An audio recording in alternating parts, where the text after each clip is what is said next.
Hey everybody, it's Jane Johnston with the Briar Hill Group at Remax Camosun, host of Vancouver Island Time and Community Talks. I'm here with Andrew Plank of Royal LePage. Hello, everybody. and we're here for He Said, She Said, They Said, our weekly discussion about what's going on in real estate in Victoria. And so Andrew, how's your week been? Busy. So busy. I think this last month, in fact, has been probably the busiest that I've experienced in probably a number of years. So, yeah. How about you? Um, July, I did 11 transactions. I actually don't even know how many I did in August. Mm-hmm. Yeah. And then, Yeah. but I'm finding like even though it's a long weekend, I listed a property on Friday, and it's very active in terms of the number of showings that we're getting. So I'm thinking Mm-hmm. that everybody's out there and they want to get in, and they're all afraid of the second wave, and so that Yeah, there's definitely seems like there's a push to get in before the door closes again. Um, so for sure, there's that.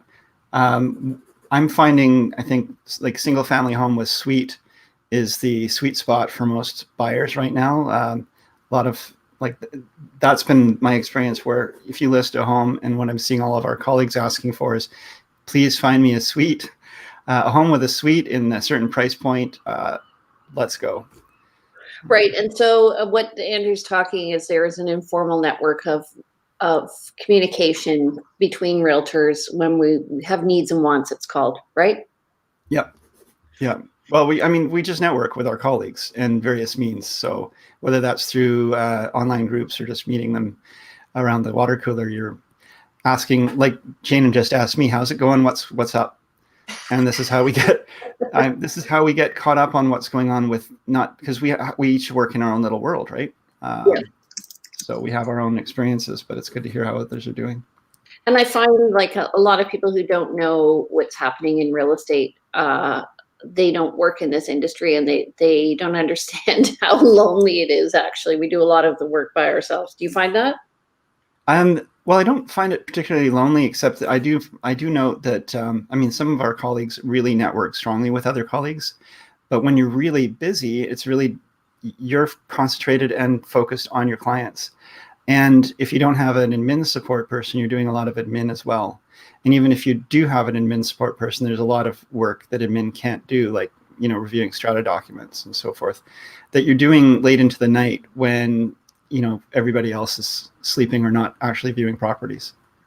Right. So you're working So it's on your lonely in that business. way. Pardon? It's lonely in that way. It's just focused. Right. Yeah. So this week we're going to be talking about condos. We have three different screenshots I'm going to show to you today. So the first one is just going over what's happened in the last week, and this is not a big one, so I'll just read it over. 276 new listings over the past 7 days, pending 255.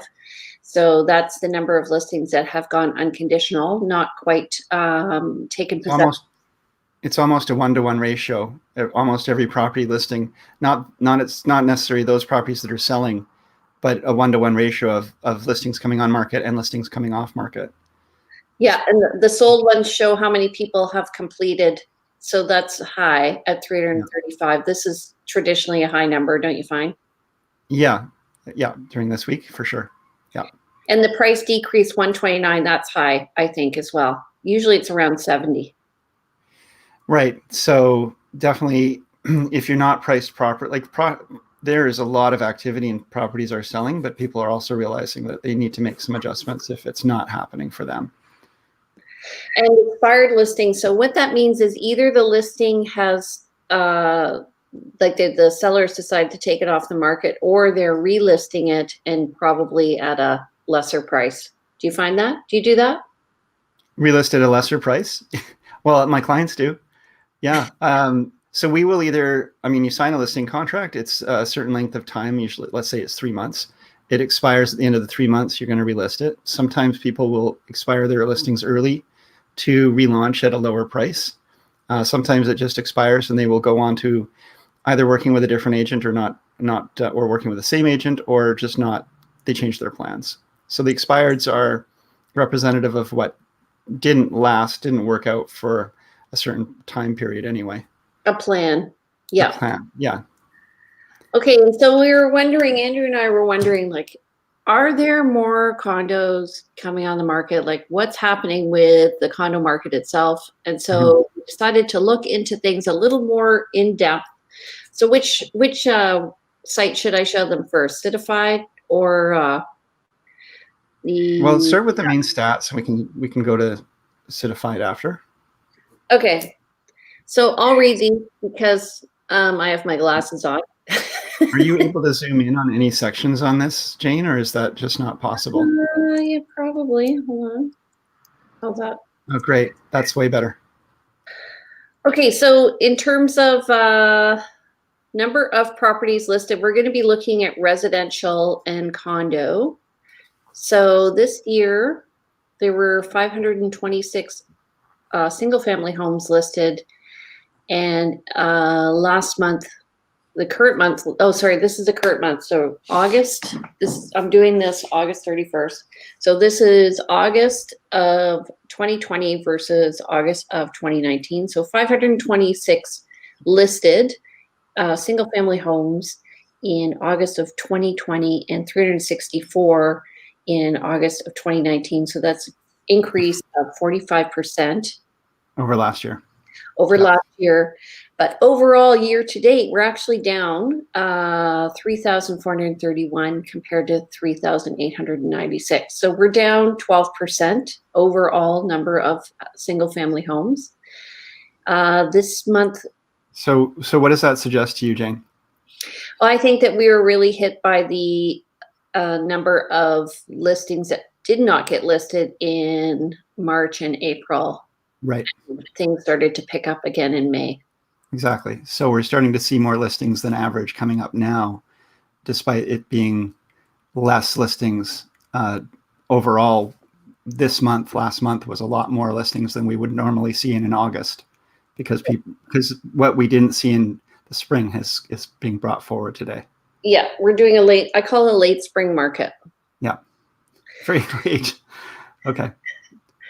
So units sold 393 August 2020 compared to 287. So we're up 37%. Again, what you were saying, it's more active compared to normal. It's going to be a blip, that's for sure, in terms of like comparatively. And then, but what's cool is 20.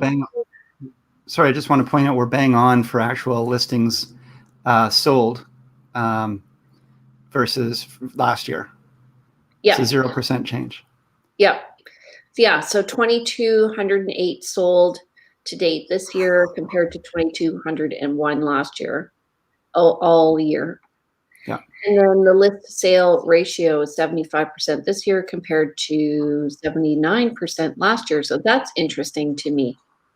So list to sale, because there's more units listed, that's why. Right. This year. Dollar volume. What do you think? Well, the dollar volume is 375 million in 2020 compared to 243 million last year, and the average house price went up nearly $100,000. Yeah. Yeah. So awesome. when you're looking at that, though, you have to think, if there's really high-end listings, they affect average price. It'd be interesting to look at median price. Yeah, we've been seeing a lot of, I've been observing a lot of high-end properties listing, and that's always interesting. You get to see some really beautiful properties list, but I've also been seeing them sell, which is not as common. They often sit for up to a year or two if they're a really high-end property. Yeah. And there seems like there's definitely a lot of high-end properties been selling lately. And we can see. Call us about your high-end property that you want to sell. It's a good time. So 900 to date this year, 903,000 was the average house price compared to 822,000 last year. And so we were postulating last week, that's a big word, that I like it. that the reason for that is because there's been a move from condos to homes. So why don't we look at the condos? Do you want to go over it? This is a month. Right. So in August 2020, only 397 units were listed. Of those, the year before there were 317. So there's in the August 2019. So there's a 25% increase. Can we just switch really quickly back to the top there? To the single family homes. So you can see there was 45% increase in single family homes last month, but only a 25% in condos. And just keep that in mind when we're reviewing these, that condo numbers are much lower. We can go back down to the bottom. Sorry for the jump around there. So list to sell ratio, a little bit better now at 66%. You can see the dollar volume is much lower. We were in the 300s. That's because there's less condos selling, listing and selling, obviously, and also the price point is a lot lower. Where are you getting the 300? No, up above from the sales of single family homes. There was like 375 million in single family home sales. Yeah. And our average price, this is a really interesting piece, is it's actually down 2% over last year. So where single family homes values have gone up on average by about 100,000, it looked like. And yes, we were talking luxury as well, but there are luxury condos, definitely. I've seen condo listings that are at 7 million and 11 million. But that market is in that segment is definitely still a lower, it's gone down instead of up. So there's definitely a discrepancy between those two markets. So 48 days to sell a house or a condo, 33 days to sell a home. On average, yeah. On average, whereas last year it was 48 to sell a house and 44 to sell a condo. So definitely. They were closer, yeah. Yeah. Well, definitely it's, they were pretty much 1-to-1 last year. Now it's much quicker to sell a home. And then the active listings is interesting to me because it's 760 at the end of the month compared to 626. So that's up 21%.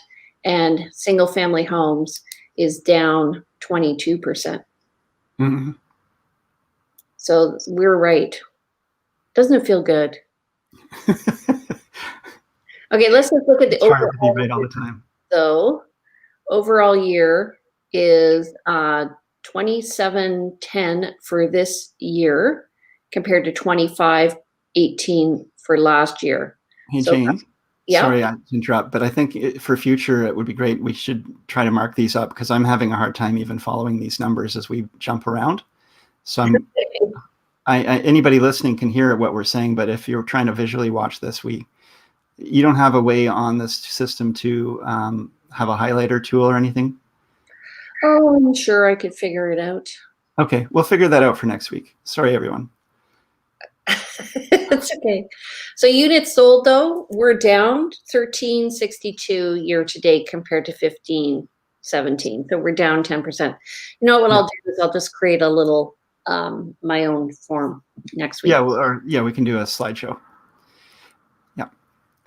Okay, so and then what have we got here? This is that average pricing again? Units sold. Average pricing is this year is 480 compared to 468. Right. Year to date, so it's still up. Right. That makes sense to me, actually. I've been finding that I found the condo market in the spring went down, and there were a couple people, I would call them sharks, who were going after condos, wanting to have get a deal. Right. Yeah. I've actually noticed a bump in the activity on my own condo listings, and this is just anecdotal. It's not following the stats necessarily, but my own condo listings were languishing for some time, and then very recently they've received much more attention, and the condos seem to be gathering some steam now.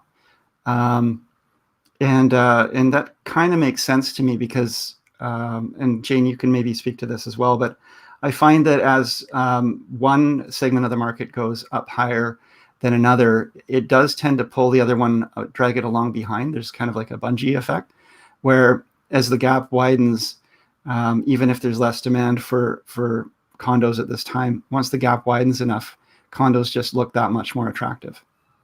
Do you find that? We should, yes. We should talk about doing market analysis next week. Like a CMA? Yeah, and just like how we process. price homes, and I'd be interested to see what you do. But I find for me, it's I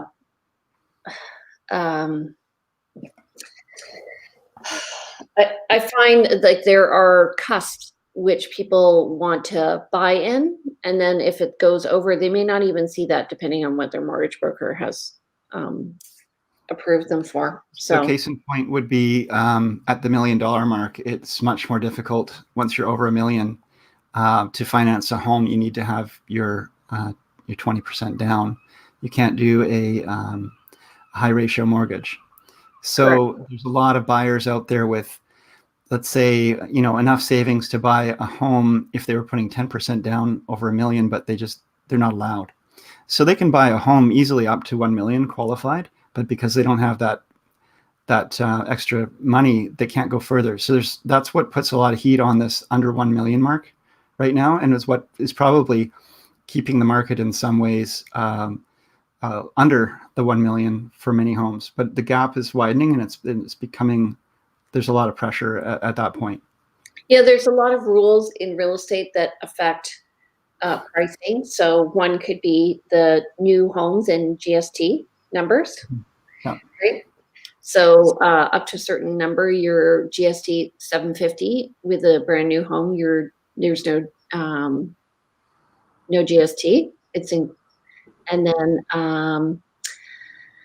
over up to the next cusp is $1 million. That has to do with CMHC and the insurance. And so there's just little things, first-time home buyers. First-time home buyers for sure. Yeah. Yeah.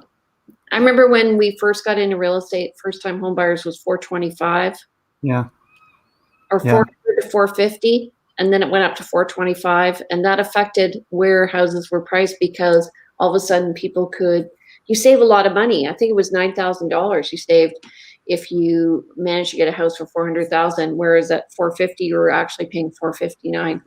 There were definitely buyers too who could afford to pay more, but they did not want to pay that extra fee. So they would purposely say, no, I don't want to, I'm a first-time buyer. I want to take advantage of this. I don't want to buy over the 425 range or the 450 range or whatever it gets to. So they keep that heat on in that segment, and they don't go above it if they can help it. Exactly. Okay, let's just look at what's going on in the city overall. So we went to this website, cityfied.ca. And so we were just wondering, are condo buildings being built? That's our perspective, that these are all just taken off. And the answer is yes. You can always tell you can look at the cranes in Victoria and count the cranes, and you can tell, what's going on out there. And there's definitely a lot of new construction happening. There's a lot of purpose-built rentals happening as well, which will impact the condo market, because a lot of buyers for condos are investors looking to rent. And with rental stock being taken up by other properties, that's going to affect the market. Supply and demand, of course. Right. So there's 356 projects being proposed, approved, or under construction, being tracked by this website. 416 condo units are under construction in downtown Victoria. Those aren't necessarily rentals. I think the majority of rental units actually they don't have stats here really for West Shore, but I think the majority of rental units are coming up on the West Shore. So, yep. And I think that has to do with the price of land and return on investment. So 702 rental units are under construction in downtown Victoria. Right. So what do you think is driving and I have my own ideas on this, but I'll ask you first, what do you think is driving the The move towards single family homes as opposed to condos right now, or the discrepancy in value proposition right now? I think that because of COVID, a lot of people don't want to share space with other people. If they don't have to get in an elevator, they don't want to. Mm-hmm. There are people who are investors in condos who Mm-hmm. are felt very vulnerable, probably for the first time that I Mm-hmm. real estate, where there wasn't an advantage with the rules because of no evictions, and that doesn't mean you didn't have to pay your rent, by the way. But Right. also with the rental supplements, those affected people with. I know as a homeowner who has rental units, I felt vulnerable myself. So a lot of people just decided to get rid of them. And then there are also people who, because they have a secondary residence in Victoria, and if it was vacant, they'd be paying a vacancy tax this year. Yeah. What There's about that too. what do you think? Well, yeah. I mean, again, there's all of the purpose-built rentals being built, as I mentioned already. There's been a lot of stuff in the news recently about insurance rates potentially going up for condos. It's getting harder to insure a condo. Towers are actually where I've really usually pushed people from a wood frame construction to a steel and concrete construction. Those are probably the taller towers are where you're going to see the rates going up higher, because when you have a flood on the top floor, it trickles down through all the different floors. All that laminate flooring or hardwood flooring needs replacing, and you're talking, huge amounts of money. And the insurers are starting to realize that and recognize the costs. So we're seeing fear around raising insurance rates or unavailability of insurance. We're seeing changes in Airbnb rules in the last few years downtown, plus the fact that there's nobody in town in terms of tourists. Go ahead. Well, also, the condo rules supersede what the zoning is. So some buildings that were previously zoned transient accommodation, which was less than 30-day rentals, Yeah. for Airbnb are no longer allowing. Right. So there could be, yeah, it goes the other way too. So there could be zoning that allows, we're going down a bit of a side rule, but this is actually an opportunity for some people, which is a little unrecognized, I think. But with the city changed the rules around zoning, they've de-zoned the short-term rentals, but they're grandfathered if they still continue to use them. So if a strata decides they're not going to allow short-term rentals and there's no short-term rentals happening for 6 months, then that building is no longer going to be allowed. So the number of buildings that allow short-term rentals is dwindling, but those that do are better and better investments for someone who does when we see a comeback after COVID. I But find that one interesting. but what people But realize is, hold on, I need to scratch my head. yeah, we're both doing it. We're monkeys. What people need to realize is that there is GST on the Yeah, sale of your condo. If you were making $15,000 over 2 quarters or $30,000 a year, and so that when you go to sell, you need to eat that GST, because the yeah. buyer does not want that unfriendly GST tacked on the price of 5%. Yeah. Surprise. I found that when people are selling Airbnb condo to another buyer for an Airbnb condo, they just put it through the business or eat it in that way. Yeah. But you're right. If you're buying it for your own purposes, you've got to watch that. And so we agents are tricky, and we put clauses into our buyers' contracts that say the seller is responsible for the GST if we If can help it, if applicable. And so this also happens with homes. So people need to be very careful. Yes. So you are allowed to have an Airbnb in Victoria if you have have a license, and it is your primary residence. You can have a secondary accommodation down below. But when you go to sell, just understand that if you are going over those thresholds, your portion of the house that is being used for commercial which is the Airbnb, will be GST applicable. Yeah, and that's the point is it's not just Airbnb, and Jane touched on that, but if it's any commercial use, then the GST could be applicable for that portion. So if you're running a business out of your home, for example. Other reasons, I think, for the discrepancy right now, of course, COVID, people have been staring at their walls in their small little condos. I think food security, having the ability to have a little extra space, a little bit of yard is really attractive to people. So we're seeing more people consider selling their condos and upsizing, or just getting out of the city itself. Having been involved, lived through the lockdown in downtown Victoria, I can say there were times where it did feel really scary trying to go to the grocery store, and in the initial days where there was a lot of unknowns. Just how you really did start to think it wouldn't be nice to be away from all this. Schools, the unknowns around schools and the university, a lot of more online learning. So the investment properties are the properties where people have bought for their students going to school in the areas around the university. Again, not needing them so much right now. So those would be my points around this is maybe why we're seeing at this point in time condos not quite getting the same attention. I do feel like it's going to make a comeback though. I do. So it's a good time to buy a condo actually. Then it's not a hot market. So, and you're more likely to get a deal now than you will next fall or spring, I think, when the market picks up. And generally, markets like condos do have a seasonality around them that's different than homes. Homing. So in the spring, I always tell people, specifically in Saanich East or anybody on a bus route to UVic, best time to sell is in April or May, or in August, September, because you have a lot of parents who are looking for their kids who are going to university. And I find the listings just pop at that time. Yeah, there's certain seasons for certain types of homes. Homes in Esquimalt posting season is good, for when the folks from the or West Shore. Where it's a little more affordable. Absolutely. Yeah. So what's your prediction for the rest of the year? Do you think, because I'm tired. Well, yeah, I've always had a pet theory that the market is actually not just dictated by buyers and sellers, but by the realtors themselves. And my theory has been, summer, we say summertime generally typically is a dead time of year. And that's often because everybody's got vacations planned and the realtors are gone, and everybody is advising their clients, let's just wait till the fall. That didn't happen this year, partly because nobody is going on vacation, and partly because the market's been so hot that it's overcome those arguments, I think, from the agents. But I think we are all tired.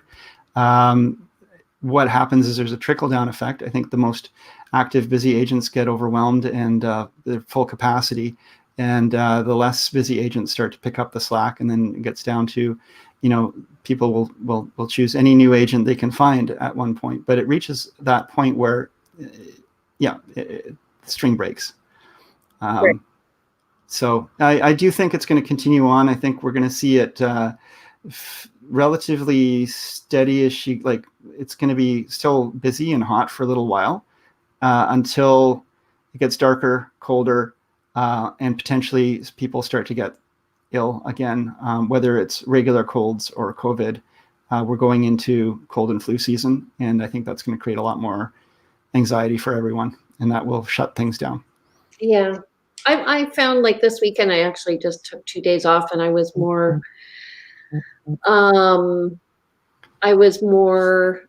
relaxed after those 2 days, just being able to get away and just refresh. So we're not doing the 2-week holiday. We're doing more the quick getaway, 2 days, come back. And I find actually what's happened is the Cottage Country is going crazy. That market's just wow. Yeah, absolutely.